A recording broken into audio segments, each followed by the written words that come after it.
If you want to try a language learning app that focuses on speaking the most important parts of language without boggling you down in grammar, then give Optilingo a try. It's this show's sponsor, so you can go to optilingo.com to get a free lesson today. Welcome to the Actual Fluency Podcast with Chris Broholm. This show will inspire, motivate, and teach you how to learn foreign languages the best way. On this show, you'll hear incredible stories from amazing language learners who've learned 5 to 10, even 30 plus languages, as well as industry experts who help shape modern language learning through innovation and research. As we dive into language learning methods, techniques, and apps, you'll quickly discover what works and what doesn't. This is the Actual Fluency Podcast, and this is Chris Broholm. Hello, everyone, and welcome to another episode of the Actual Fluency Podcast. It's episode 173, and today I'm really happy to be joined by Dick Howeson from uTalk, and we're going to be talking a little bit more about that and the history behind the company and much more coming up. So, Dick, welcome to the show. Yeah, good evening, and nice to talk to you. And it's very exciting. We're part of a new technology experiment here. We've got a new intro. All the listeners have been used to about 5-6 years of me doing the introduction. So I finally got someone else to do it, and I think it sounds great. And we're using a new software as well. So if any of us sound a little bit frazzled, that's probably why. But do you want to go back to sort of the beginning of your language learning experience? How was it in school? When did you first get a real interest for the language learning? Whoa! Well, listen, I'm probably, compared to a lot of your people who've talked, I'm slightly the antithesis of a lot of them, I'm guessing. At school, we did French. I was taught by someone who definitely wasn't French. It goes back quite a long time, and if I'm really honest, when I was very young, I liked languages, but very soon I got not to like languages. I was asked to say things in class which I was acutely embarrassed about because I got them wrong and everybody laughed. And it was almost like, it's probably my most dreaded lesson was the French lesson. And I did an awful lot of it. So that's where I come from. But I think my guess is from all the people I've spoken to over the years, I'm not alone in that experience. And I would be one of those people, is what they taught me at school is I wasn't going to be any good at languages. And it kind of stayed like that. So I studied the sciences, I did engineering at university, and then I became a chartered accountant, or qualified as a chartered accountant, and then got into business with IT, and then ended up working for a company doing interactive, or as finance director, interactive video teaching, so the very beginning of multimedia. And this is really where my language learning experience started. In fact, actually, I'll give one quick other story, is having learned French, lots and lots of lessons at school, and then as a teenager driving down through the middle of France, aged about 17, with a friend, and in a little Mini, and finally we were getting low in petrol and going into a petrol station to fill up. And I'd learned French and things like that. But when I then spoke to the petrol attendant, first of all, whatever I said to him, I reckoned he was Russian. He didn't sound anything like the French I was expecting. That didn't go down too well. And then I made the mistake. He wanted to know how much petrol to put in. It was before the days of self-service, and I knew in England that they didn't, in France they didn't have gallons. So I said, and we didn't want very much because it was pretty short of cash. I said, 1 litre, s'il vous plaît. And the guy looked at me in absolute horror, and clearly he wasn't sure that I was sure. And I said, oui, 1 litre. And he then proceeded to squeeze the trigger for about 2 seconds and said, 1 litre. And I realized my mistake then was actually 1 litre wasn't going to get me very far. And then I wanted him to check the oil, and I soon realized that I hadn't a clue how to do that either. So that's where I came from. Roll on to this company we were working for, and we had a subsidiary in France. And myself and the technical director had been there on separate occasions. And one of the things that really kind of annoyed us when we were exchanging notes is that the French had this habit of going and speaking in French, and we didn't know what they were talking about. And we came to the conclusion that, first of all, we thought this was rather bad of the French, and then we thought it was our fault for not learning French, and then we blamed it on our teachers and said it was their fault. And then we actually came to the conclusion that learning a language was actually quite a difficult thing, but the technology we were in then, which was multimedia, the very, very beginning of multimedia, was absolutely made for teaching languages, because whereas all the French we learned was from books and it was grammar and reading and writing, it didn't do that most important bit, which is where, Latin, lingua, tongue. It didn't teach anybody how to speak. And that's what everybody really wants, is to be able to speak in another language. So we talked to the board of that company. We were directors, and said, we got this brilliant idea. We can do language learning on top of everything else. And we were selling to Times Top 1000 companies. Long story short, they didn't want to do it, but we did. And on a very friendly basis, we, over a year, split and set up our own business, which is uTalk. And this was nearly 30 years ago. Well, probably is 30 years ago this May it'll be, when we first started. Wow. And so what did I bring to the party? I say the most valuable thing probably is that I understand how difficult it is, or how difficult probably 90% of the world finds it to learn another language. And what I wanted to do is to change that. So all the time I was looking, what would work for me in terms of language learning. I went and did quite a lot of research. It was a place in the middle of Regent's Park called Silt, where they had all the different methods of learning languages, lots of them, lots of experts. And about six, that stage is about 1990, 6 main ways that people said this is the way to learn a language. And I went and read about them all. And the one thing I got from all of them is they were all very, very critical of each other. And it made me think, well, actually, there's no point in copying any of that lot. Let's do it our way and see how we get on. And so myself and Andrew, who is, again, quite technical, he's a qualified teacher. He's taught abroad in places like Papua New Guinea as part of his VSO, so where they have the most extraordinary different languages. They don't even count to base 10 and things like that. We came up with various things, and it's probably just worth chucking in. You can see the very first product we came up with used the Asterix the Gaul cartoon series. And what we wanted is a story with a beginning and end to it. And we realized that the best comics, which people quite like, the best stories, were really Asterix, because they use real language. If you look at the speech bubbles, it's as people would say it. It's nothing pathetic. It's real lovely language, and with a lot of satire and fun things in it. And so we came up with this idea. And to be honest, what we thought was the big market in those days was learning English. But we did learn French alongside it, using that product to keep us honest, as we put it. So we made sure it worked for us. And Asterix, we sold tons of copies of this disc, which was taking a whole story. But basically, we went into a studio and recorded the whole Asterix story with 4 really good actors. A couple of them quite famous now for the English. One of them was Malfoy's dad in Jason Isaacs, Malfoy's dad in Harry Potter. In those days, he wasn't famous, thank goodness, because we wouldn't be able to afford him.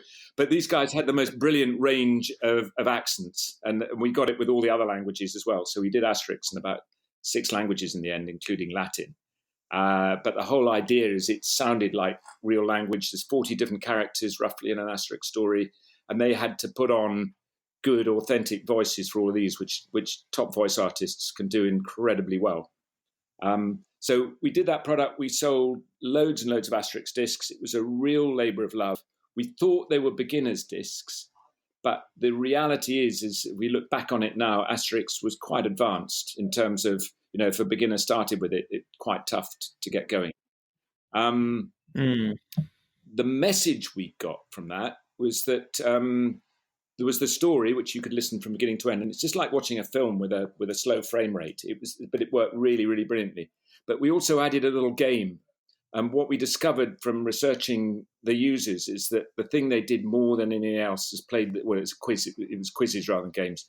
So they played the quizzes more than anything else. That's the thing they really liked, is playing the quizzes. So the next experience, which sort of set us on the trail from there, was we had a visit and exhibition from some Hungarians, and they said, "Come to Budapest, and we promise we give you a big order, but we need to see you in Budapest just to show you're serious about working with us." So there's a publishing company there. So we flew over to Budapest one day, turned up at the airport, and the plane, all miracles, got in there early. And they were going to pick us up. No mobile phones or anything like in those days. So we just had to wait until they turned up. And after a while, we were the only people left in the waiting room at the airport. And I wanted a wee. I was quite desperate, actually. And there were two doors there. But on the doors, it was written in Hungarian, which was the ladies and which was the gents. And I had no idea which was which. And at that stage, people had been telling us that we should be doing a business disc. That was where all the money was and everything else. And I waited 20 minutes until someone went into one of those doors. And then, strangely, I couldn't work out whether it was a bloke or a girl that was going in there. So I was still a bit stymied. I just had to guess. But what it told me is actually when you're going on business, it's some really basic language that you want. Wherever you're going in the world, it's not the invoice and bank and arbitrage and things like that. It's basically hello, please, thank you, how are you? Can I have a couple of beers? That sort of language is what you need when you're going on business. So it's the same as what everybody wants. So that experience, we got the order, by the way, as well. That was nice. That experience taught us that to do a beginner's disc, and what we wanted to do is to come up with a beginner's. This is all CD-ROM, obviously, in those days, which no one had really heard of either. Yeah, I'm sure there are people listening who are like, "What are these discs?" And when we started, they were saying the same thing. No one knew what a CD-ROM was. We distribution, packaging, and everything we had to do all ourselves. So we wanted to come up with this kind of beginner's disc, and I wanted just 50 words. I reckon that most people could learn 50 words, and that would really put them in good shape. And so we tried to work out what those 50 words were, and we came up with about 1,500. And we managed to slim it down finally to about 250. And we wanted something where we could teach people with pictures, because pictures is nowadays it's described as dual coding when you're learning a language, but it would definitely helps if every word is associated with a picture. So, and what got it down to 250 words is things we could actually take a picture of. And again, in those days, there was no Getty Images or anything like that. If we wanted a picture of an apple, we bought an apple, we got a light, we had it on a table, lighting it up, and we got a camera and we took a picture. And the process of getting all those images it took quite a long time. Get some beautiful images, I have to say. Yeah. So that was this first product called Talk Now. About 250 words and phrases. It sold, well, the CD-ROMs that we sold, there's a couple other ones that went with it, over 30 million CDs, we reckon. So very, very successful. It hit a chord with people that this is what they wanted. But the reason was, as we weren't at that stage just sticking to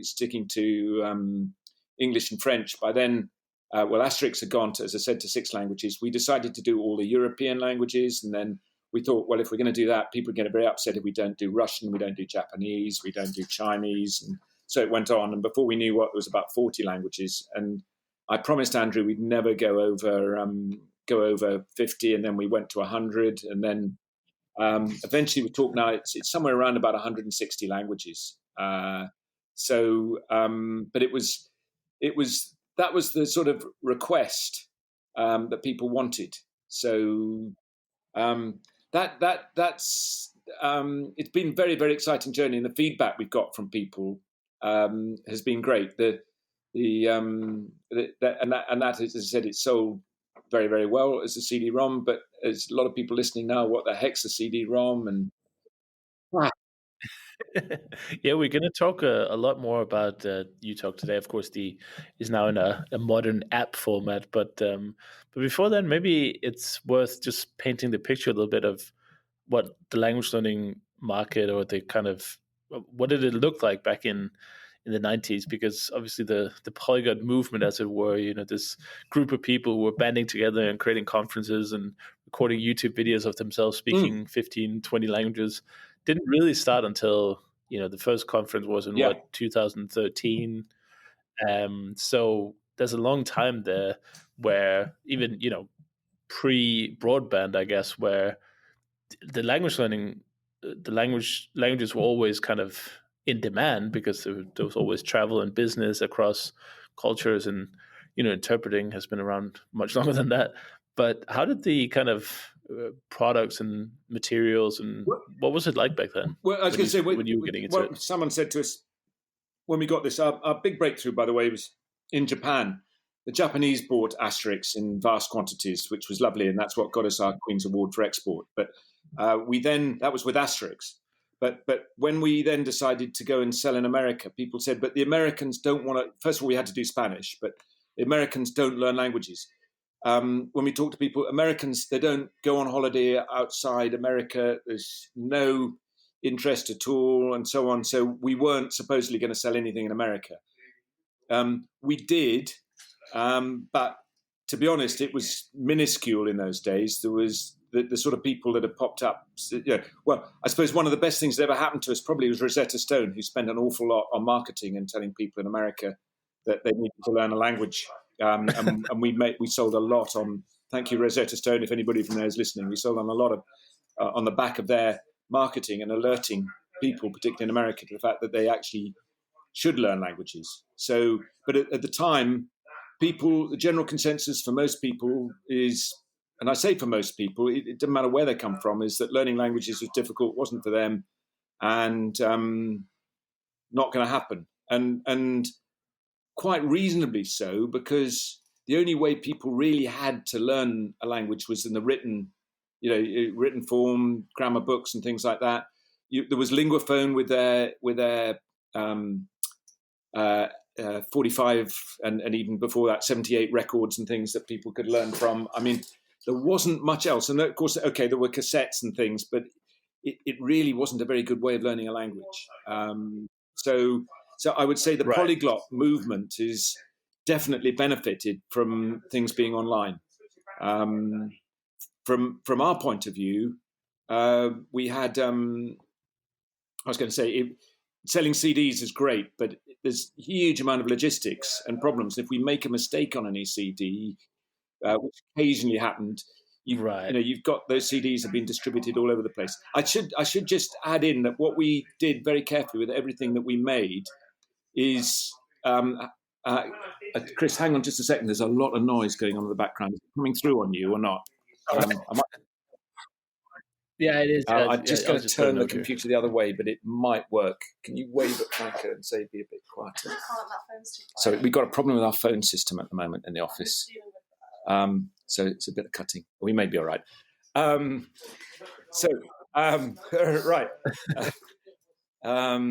Let's see. Where did I get to? Talk about CDs and mistakes on them. So you had So getting if you did make a mistake on a CD, recalling it and putting it anywhere else was, getting them back or doing anything was nothing short of a nightmare. And these things, it could happen. So that was a problem. Become easier with the apps and the digital content. But I guess it's easier for the user as well, because they don't have to lug around these CDs. They don't have to have a device with a CD drive in it anymore, or what's it called? Can't even remember what it's called. Not the Walkman. The CD drives. The portable one. I thought I had one as a kid, but I forgot what it's called. Right. What you mean, like Walkmans and things, or there was an. CD drive. I mean, there were all sorts of things that that we could do. We did DVD videos at one stage as well, because they were quite sort of portable. But it was a real challenge. And then the next thing that came along, the big breakthrough for us, was when Apple came out with the iPhone, and we suddenly realised what we could do on that, and we could make apps and put them on the App Store, and we started doing that in about 2009. which was for us a real breakthrough. So we were one of the first language learning apps on the App Store. And to be honest, we thought this was it. This is going to go on forever. The sales were going up and up and up. Even though, we're looking at a CD would be costing a lot more than you'd get for an app on the App Store, but there was no logistics on the App Store, and it was comparatively easy to do. So and the volume was high. But then obviously lots of other product came along. The other thing that was powerful about the App Store is we could get a lot more feedback than we'd get from a CD-ROM, because people leave reviews and things like that, and we took a lot of notice of the reviews. And a lot of them said, we're using the same material as in the Talk Now one, so just the 250 words, that's what really moved. But people came back and said, look, we want more. We love your learning method, we love how it works, but please, can we have more content than that? It's not enough. And we had a big think, and it had taken us to get to 140 languages, I think, by then. It had taken us probably 10, 12 more years than that. 15 years. And the thought of starting all over again, recording all those languages, was something we could back away from. And eventually we made the decision that actually, we'll start all over again for the App Store, and we'll go and make all these languages all over again with a lot more content. So whereas that was 250 words and phrases, we came up with a corpus. We thought, we're going to do it. We only want to do it once. So we came up with 2,500 words and phrases. The other thing I need to chuck in is even with the CD-ROMs, one thing we did, which was different to everybody else, is it was done to a template, which meant that every time we added on what we call as a target language, one you're going to learn, we also added on the source for that, so that it meant that the language combinations we had was those two added together, or the square of the number of languages we'd got. So that means that if we'd done Zulu and we'd done Maori, you could learn Maori from Zulu, or the other way around.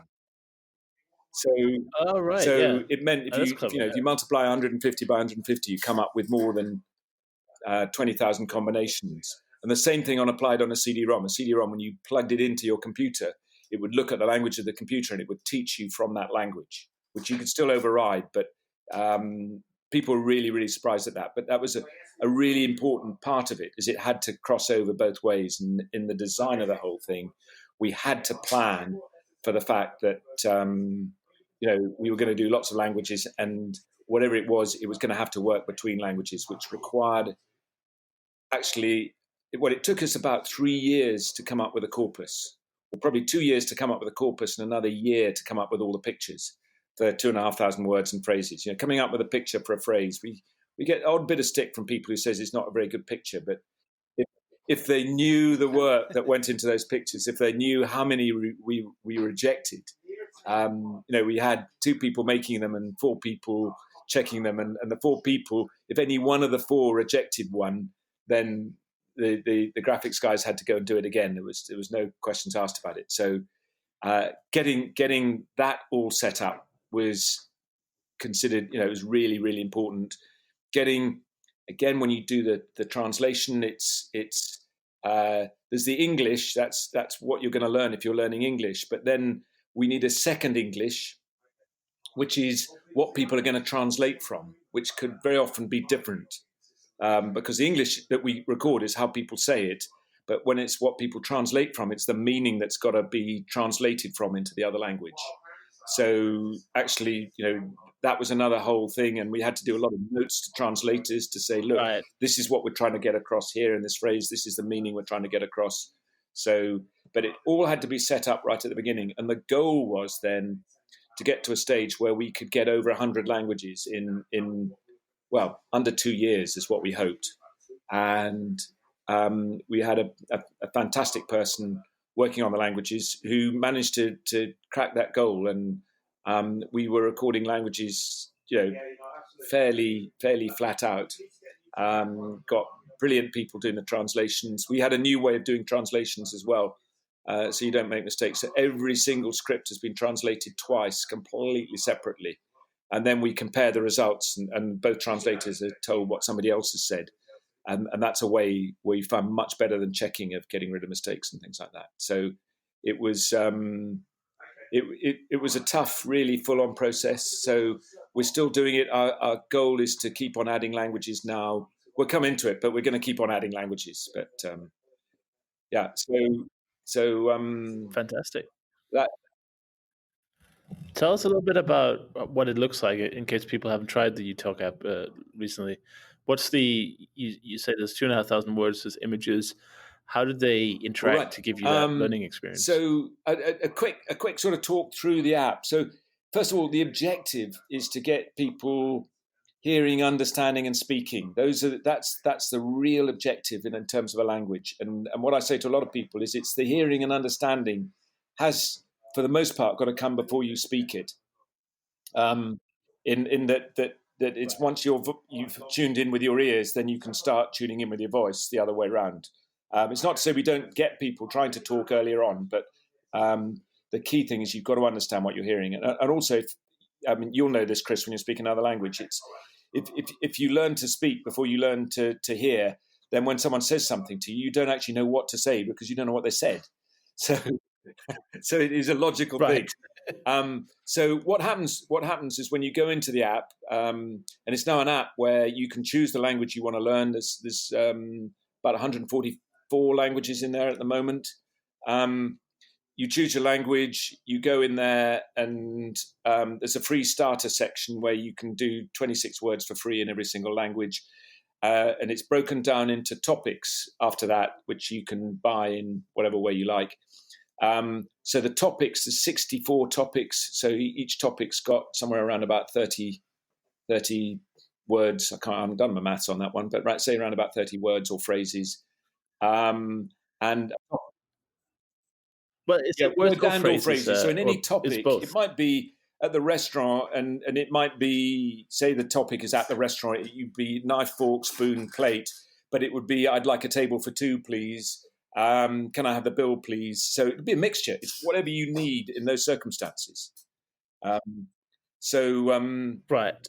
And so the way we're looking for people to learn is another thing I feel quite strongly about from my own experience. My own experience at school is the first thing we all learned in when I was young. Everybody in England learned, for some reason, I think they can all relate to this, is they learned the first phrase in French was "la plume de ma tante." So, my aunt's pen. But I have no idea why. I've never had to say it again, except in one of these interviews. It's quite useful. In France, in France they learn "my tailor is rich." In Russia, we've got a guy here from Russia, and he learned in his English lessons, "we have a crystal chandelier." Right. Very cool. So basically what I determined is it's much more use to have what you need to learn. So we've got a section on motoring. Thinking back to my experience driving through France, I would have definitely done the motoring section before I left. It would be a no-brainer. I'm a keen sailor. So if I'm going on a sailing holiday, I would definitely go learning all the sailing words if I was going to, I don't know, Croatia or Turkey or something like that, sailing. I mean, it just makes sense. So what your interests are, you're going to be talking about anyway. Sorry, carry on. Even if you're not going on a trip. Like if you're interested in boating, then you'll be talking about boating, even if you're in New York City. You'd be, exactly, because that's your hobby. So it's to learn things you're interested in, and the brain is much more excited and gets on with learning things if it's looking to learn that stuff. And I should add, there's one other bit of research we did right earlier on, as I discovered that they'd done a lot of research in California, UCLA, about how the brain remembers things and how you learn. And so I went and talked to them about what they did and everything else. And basically, believe it or not, they were training rats. But it's the same. We're quite close, believe it or not, as human beings. But basically what they discovered is that if they made games for the rats where they're having fun, they could learn tricks far faster than if they didn't. And they worked out that again, with the brain, if you give a human brain, if you give it Valium, then it doesn't remember anything. If, on the other hand, you wanted it to remember things, you need to increase the amount of dopamine, which helps you grow synapses. And you can't actually give someone a kind of dopamine injection or pill or anything like that. But what makes you produce dopamine is when you laugh. It comes out 10 times as fast as any other time. So sort of natural human response is, which is great, is you remember the good things, that things make you laugh. So again, what was important to us is that we encourage that sort of fun aspect. So, which means learning what you want to learn to start off with. Going back into the app, so we've chosen a topic that we want to learn. Could be starter words, hello, please, thank you, a couple of beers, please, aspirin, where's the toilet, so on.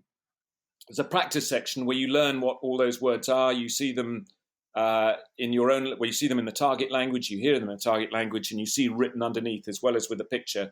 You see that in your own language. So you can practice saying them there. You can play them all through, so you can get an idea that you're happy with all the pictures and everything else. You can play them slowly if it's a phrase and you want to hear it quite slowly. And then people very, very quickly zap out of the practice section and go straight into the next game, which is called an easy game. Everybody likes an easy game. So the easy game basically is easy, but the great thing about it is you learn very fast as you're doing it. And what it's doing, and other people have taken the same format. I think we were there definitely first with this one. But it puts up, or you get 4 images that come up on the screen, spoken alongside the picture, spoken in the target language. And when it's put them up on the screen, it then muddles them all up. And then you hear one of them spoken again, and you have to choose which of the 4 it is. So to do it, all you have to do is concentrate as you're seeing the 4 images go up, and you'll get the answer. And there's also, you can eliminate some and everything else. But in your brain, there's something tugging away there saying, this is worth remembering because I can score points. Because when you get the right answer, it goes beep, beep, beep, you've got some points. And you think, woo, good. So you do that, and imagine there's sort of 10 rounds of that. So you've then been exposed to over 40 words, which is some of them more than once. And the first time you might play it, you might make a couple of mistakes. You'll play it again, so you get a bit more exposure. But you'll get full marks quite quickly. Once you've got full marks in that, the next game you go on to is one that just sort of warms you up into the speaking bit. Is a speaking game. This one gets you to just say the words. You hear the native speaker saying them. You've got to say it in the target language, and you record it on your device. And then it plays you back to you, and you think, yeah, I'm happy with that. And you've done that with, say, 5 words, and then it'll play a similar game to the last one. Only this time, I think it puts about 9 words on the screen, and you hear one of them. But this time, it's your voice you're hearing, and you've got to choose the right picture. So the whole thing about this game is it makes you cannot really play the game. Well, you can't play the game unless you record something. And so you might as well have a go saying it in the language. So that the sole purpose of that game is to get you talking. Yeah. It forces people to take some action and actually practice some of the things that they've been learning and feel comfortable actually saying something, because it's a big barrier for people. They're frightened of saying something, but hey, I've done it now. So they've sort of gone over that one and think, so I can do that. It's not that bad. Then you go and play a harder game. Right. And the harder game, basically, you're getting images going on the screen. It puts 5 on the screen. You hear it, and you have to click on the right one. Then it'll put 6. I think then you have to click on them one by one. It'll call them out, and then it does it with 6 and so on. So you're getting a lot. You're getting exposed to a lot of words, and you have to click on the right picture. And again, playing that, you'll probably get it wrong 2 or 3 times. And when people get it wrong, you could just get the total number of points in that one and say, all right, I've got 70 out of 100 or something, I'm happy. But people aren't. They actually quit the moment they make a mistake and go and start again, because they know they can get full marks. And that's really what most of us want. And I can beat it. Yeah.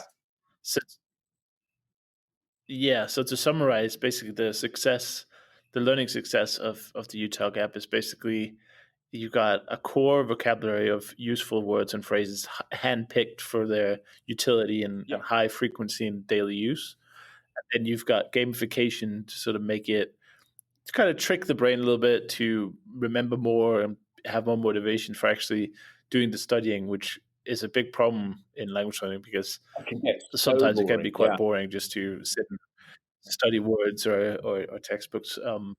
One thing I wanted to talk to you about as well is, we've had a lot of developments in the language learning space in terms of new methods, new technologies. Some of the polyglot, we mentioned the polyglot community a little bit ago. People are kind of bringing new ways of learning languages forward, and technology like the apps are creating whole new industries based on this. But there's also some criticism that says that the apps and our phones, the computer, they're basically teaching us to be have very short attention spans and not concentrate as good as we could with, let's say, books or a traditional course where you can't just skip around and jump around all the time. What do you say as a sort of a professional in the area and a product owner of a digital language learning solution, having come from the analog world and seeing that? Oh, you still there? Oh, sorry. Yeah. Oh, seeing that. Sorry. Yeah. Yeah. Excuse me. Cut. Well, from my point of view, as I said, doing anything sort of traditional. There's one really lovely guy who's quite famous for his ordinary audio CDs, and got a lovely way. Sorry, I'm trying to think of the chap's name, but he's died now. Sorry, yeah, Michel Thomas. Michel Thomas. And I got some of his discs, and they're great. And his way of teaching and everything is fantastic. The only thing I would say, and this it was honestly very good. I was doing it on the train. Very often I test all our stuff on the train home. I've got a journey of about an hour and 20 minutes on the train, and I put the headphones on and get on with it. And I was doing his, and it was the only time I very, very nearly slept through my home station. And no, he's got this slightly soporific voice. It encourages you and everything else. But I would say that the great thing about the new technologies, it keeps the brain pretty alert. You have to be up there doing it. It's not passive learning. It's very, very active learning. So, and I just chuck in the games that we go on with. That we have this thing called a hard memory game that everybody says is impossible.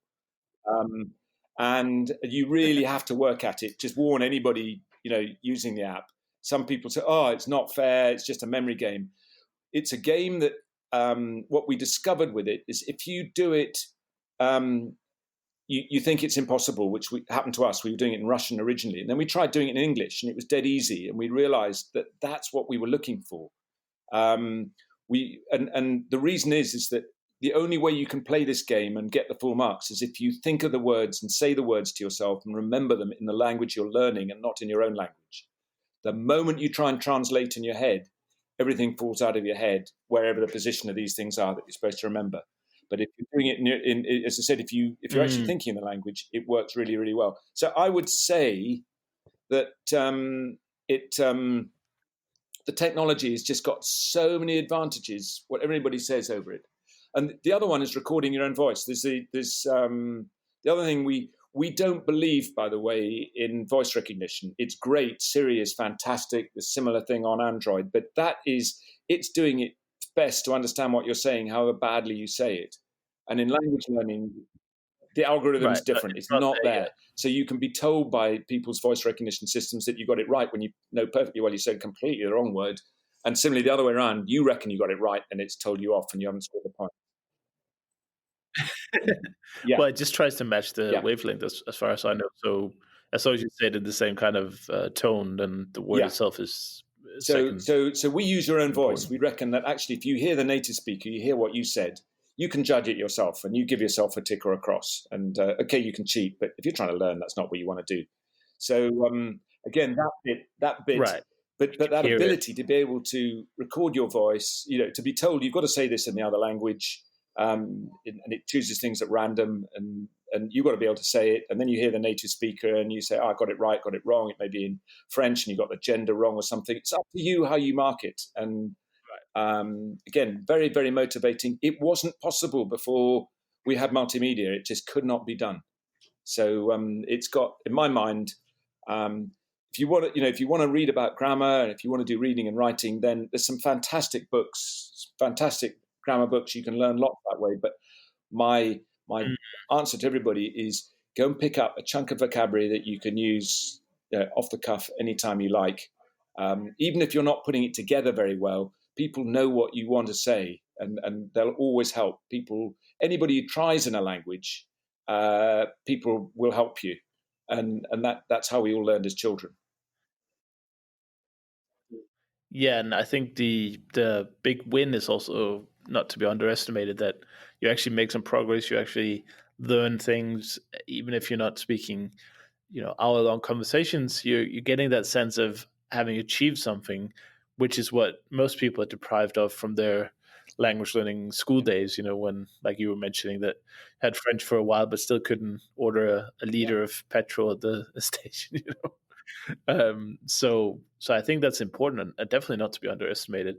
I'm wondering where language learning kind of software methods and all these things are going to go in the future, whether we've hit kind of an upper point of, we can innovate as much as possible. We can research all the way the brain learns things, but maybe we've reached a point where it's just like we've got something that really works, something really good, and there's no need to complicate things further. At the end of the day, a language is just a collection of words, right? So there's no need to try and reinvent the wheel when it comes to language learning necessarily.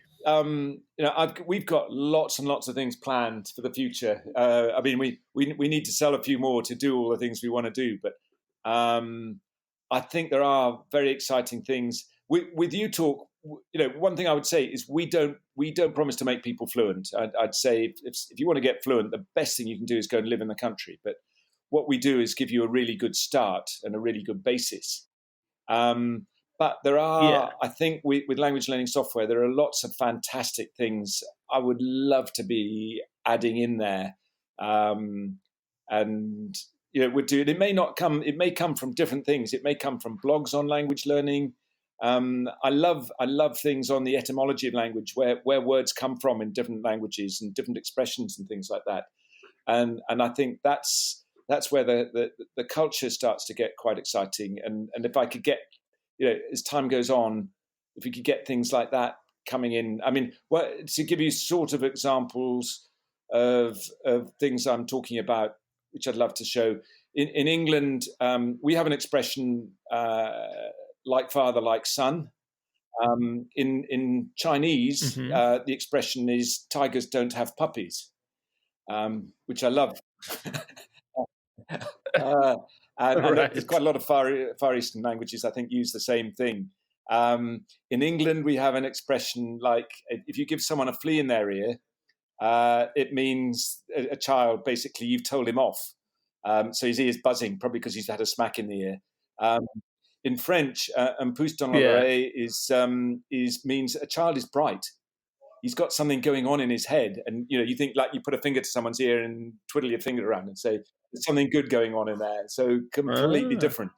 And so a way to translate and idioms, to introduce maybe, people to idioms, because as I said, they're very exciting. And colors, colors in other languages, they have completely different meanings. So in English, if you're blue, you're depressed. Right. In Germany, if you're blue, you're drunk. And you can go on with all these things. And to me, that's fascinating. We have time, but again, sorry. That sounds complicated. Oh, it is really, really complicated. That sounds complicated. How we're going to do it, I don't know, but I think it's probably going to be in a series of blogs and things like that. I don't know, but it's another area. I think we need to get people fascinated in language. The next thing, if we can, is I want to get people a bit more into the culture of how people think in a language. But right at the beginning, it's no good doing all that until they've got something to say, or something, and they can hear it. So that's where we've come from. Right. But apart from adding more languages, which is quite a few in the pipeline, which are sort of it's quite exciting. I definitely want to find better ways of teaching people. I've got an idea which we're going to add for helping people learn gender in other languages. I discovered that because you speak Danish, don't you? Yeah. And Yeah. let me ask you the question: do you remember the gender of a word, or do you just remember how it's said? Because you put the article on the end of the word. Yeah. Yeah, just how it's said, really. I don't even. If you ask most Danish people, they don't know which gender is which anyway. We only have two anyway, so we don't know what They have two names, but I'm not sure I even know which one is which. If I had to say it, but I know instinctively, of course, from the word itself, what the right word is. But it doesn't matter too much in Danish, though. I wouldn't worry too much about it. Like in German, it's very important, with the grammatical gender and things. But in Danish, all you're gonna get if you get it wrong is just a funny look from the listener. Of course, you want to speak perfectly and strive for that, but maybe it's quite far down on my list of priorities if I were teaching someone how to. Oh, Chris, I love to hear you say that at this point. Again, when I was learning French at school, if you got the wrong gender, that was seen as terrible. Yeah, and in Russian, you might not be understood if you get the gender wrong. So Danish is like the kind of the nice one where if you say it wrong, we still perfectly understand what you're trying to say.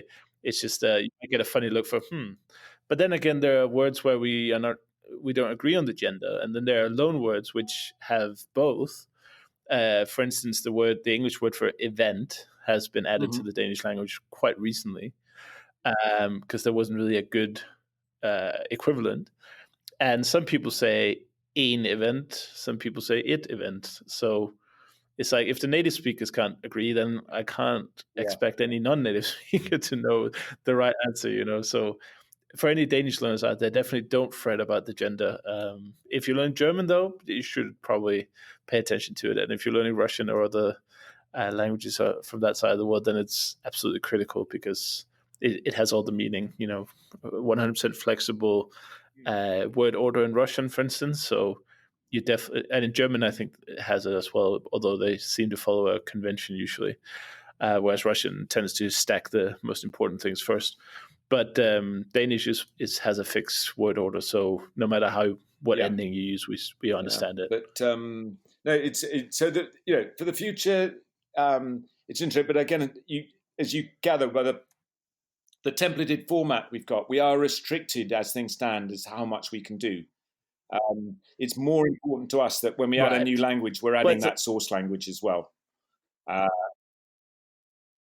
You want to give people the triangulation possibility as well, just to learn through another language, which I think is a great way. People call it laddering as well. So I think that's great. Another great thing is I noticed you are very active with we talked about the polyglot community a little bit earlier.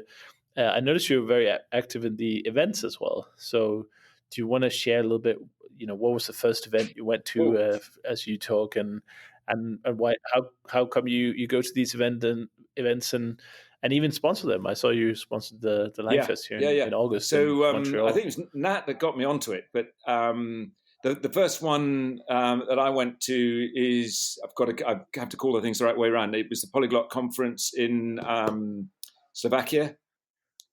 Is that cool? No, it's not cool. It was right next to. It was in.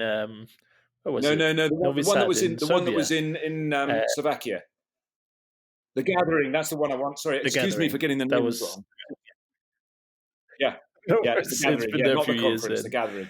So that was the first one I went to, and for me, it was absolutely amazing because there's all these people speaking loads of different languages, and we sponsored that one. Nat had been there the year before and said, "Were we going to do it?" And we thought, "Yes, this is fun." And we went there, and I was just kind of blown away by it. And at the same time, Nat had also been to Langfest in Montreal and said, "Look, we really ought to do that one." So the next year I went to Langfest, which is anybody listening from any of the other ones, sorry, but it's my favorite Langfest. And as a company, I think what we say as a company is our motto is we want to help people make friends all over the world, and we want to have a lot of fun doing it, and that kind of fits very closely with Langfest. Langfest the idea is Yeah. to have a lot of fun, make it a really occasion. Well, I'll pitch in as well and say it's my favorite too, and I'm good friends with the organizers of the other conferences as well, and I even organize my own event coming up. But for me, Langfest is the best, and I Yeah, think it's got something to do with the city though. Montreal is just a beautiful city, and it's very multicultural, and you can find. There's a great Chinatown there. There's a great. They have amazing Mexican food. I'm not sure why that is, but they just have a great selection of culture there, and of course the French and the English side by side.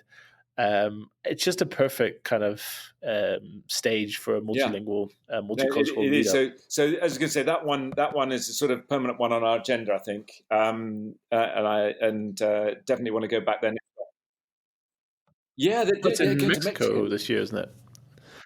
In 2020 in Mexico. So not because the city this time, but you do get two conferences for the price of one if anyone listening is planning on going in 2020 for the Polyglot conference in Cholula, Mexico. It's a little bit outside Mexico City, quite close.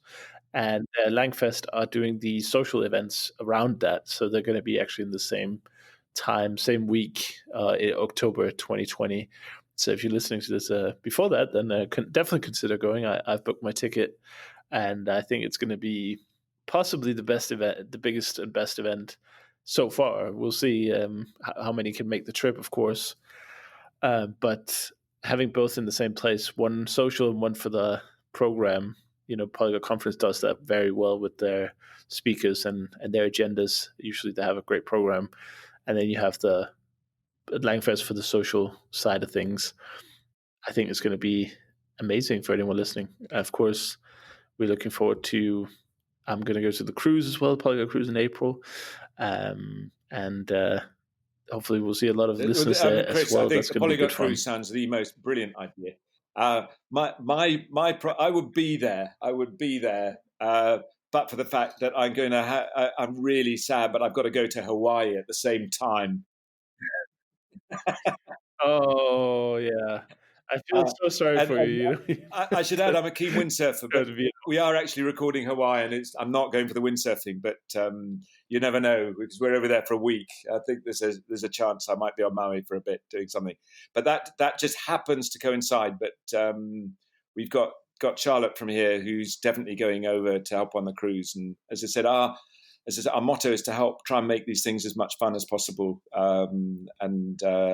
as I think in Mexico that would be the same thing. If we can go and help there, and you've got all these people from all over the world. The more we can help people feel comfortable talking to each other, swapping cultures, that's just so special. So, but I think on the cruise, what a brilliant way to do it. I think, yeah, as I said, Charlotte's going. I'm very envious, apart from the fact I'm in Hawaii, so I shouldn't be too envious. But I think that could be quite special. Yeah, it should be really good. The concept is definitely a new one, and I think the good benefit of that is you get a lot of time to really get to know the other participants, really do a lot of brainstorming, do a lot of course, language practice, language skill sharing. There's going to be a lot of time on the ship to get to know each other, which I sometimes miss from some of the bigger conferences, just because of the scale of it. When you go to something like, well, you've probably seen it in Bratislava, there was like 700 people there, it's, you don't get a chance to talk to 10% of the people, and every conversation gets a little bit superficial because there's so many people you want to meet and say hello to, and that's not even including the people you already know. You want to catch up with as well. So that's really the benefit of the cruise. But I hope you can make it next year when we decide if and when and where we're gonna do the second one. I think it's quite likely we're gonna do at least one more, but it's still a bit of a mystery of where in the world we are going to take it. The Mediterranean is really good for it, though, because you've got so many European languages on the same trip. And, it's just a beautiful place, seeing Sicily and Mallorca, Malta, and other parts of Italy at the same time, I think is a perfect itinerary for language learners and multicultural. Yeah. So, exactly. People. And I think one of the things that I think is great is you are visiting, 5 different languages. I say 5 different countries, but you've got Spanish, Catalan, Maltese, Sardinian, Italian, and that people can actually go practice those languages, see what they can do with them, which I think I'm really looking forward to seeing how that goes. Yeah. So, yeah. Yeah, and it doesn't exactly. count And then all the people with on all the the ship. other languages on the ship. You're absolutely right. I don't know. Have you counted up how many languages you think are going to be represented yet? I mean, for us, we're going to have probably 20 plus, 20, 30 plus, and that's just with our little group. But of course, on the ship, there's going to be up to, I think they have a capacity of 4,000 people from all over the world, probably mostly Europe, but there's probably going to be, hundreds of languages you could potentially try. Maybe we should do like a language learning treasure hunt on the ship. You have to find someone who speaks languages. That could be fun. And then you get like points for how rare it is, and you have to record like a 1 second audio clip or something to prove that you actually did find something. Charlotte's with me and she's just nodding. I think, we might help put something together that helps with that. The uTalk language treasure hunt. hunt. See how many languages you can find on board with 4,000 people.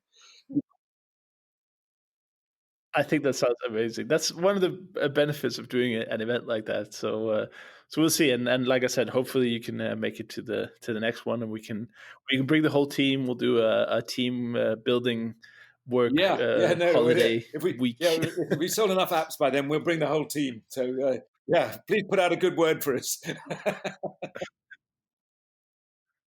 Sounds wonderful. Well, thank you so much for coming on the Actual Fluency podcast, Dick, and sharing your experience. It's really been a long time in the game, and seeing how you've progressed to getting to the uTalk stage, the app stage of the business. So I wish you all the best with it. And if anyone wants to check out uTalk, uTalk.com, uTalk, simple as that. And of course, in the app stores of Android and Apple. Chris, thank you very much indeed. Really great pleasure talking to you. A big thanks to Optilingo for sponsoring this week's episode. You can practice speaking a language by using Optilingo's guided immersion method on iOS or Android by going to optilingo.com. That's optilingo.com. Thanks for listening to the Actual Fluency Podcast with Chris Broholm. To get more language learning tips, strategies, and inspiration, join the Actual Fluency email club by going to actualfluency.com/join. We hope you enjoyed the show and hope you've gotten some useful information. Till next time, this is the Actual Fluency Podcast, signing off.